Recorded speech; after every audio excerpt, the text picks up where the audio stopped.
RMC, Apolline Matin.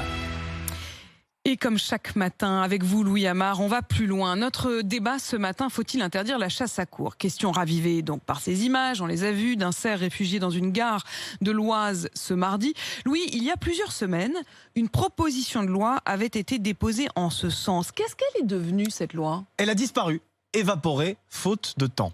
On reprend. Nous sommes le 8 octobre dernier et une proposition de loi doit être ce jour-là débattue à l'Assemblée nationale sur le bien-être animal. Proposition de loi déposée par le groupe Écologie, Démocratie et Solidarité qui rassemble d'anciens élus de la République En Marche. Le texte prévoit donc d'interdire toutes les chasses traditionnelles, y compris la chasse à courre. Il est défendu par Cédric Villani qui était venu nous en parler dans Apolline Matin. Je défendrai personnellement la position, je soutiendrai que le temps est venu d'abolir en France, comme ça s'est fait dans d'autres pays, la vénerie sous terre, la chasse à courre, la chasse à la grue.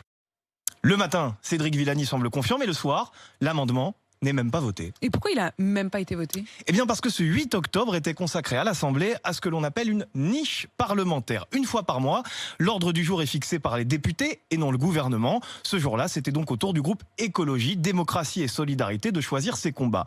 Problème, les débats devaient s'achever avant minuit, mais ils ont traîné en longueur. L'amendement sur la chasse à courre n'a jamais été mis au vote. Cédric Villani, encore lui, résumait le soir même l'affaire en une formule. Tel le carrosse de Cendrillon, à minuit, la proposition a disparu.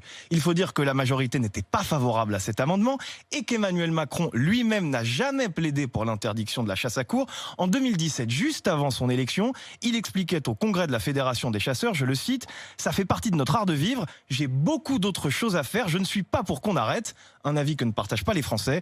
82% d'entre eux souhaitent que cette pratique disparaisse. Et vous d'ailleurs, appelez-nous au 32-16 pour témoigner sur ces questions de chasse à courre, pour réagir. On en débat tout au long de cette matinale. Catherine vous attend au standard et je vous attends en direct. Il est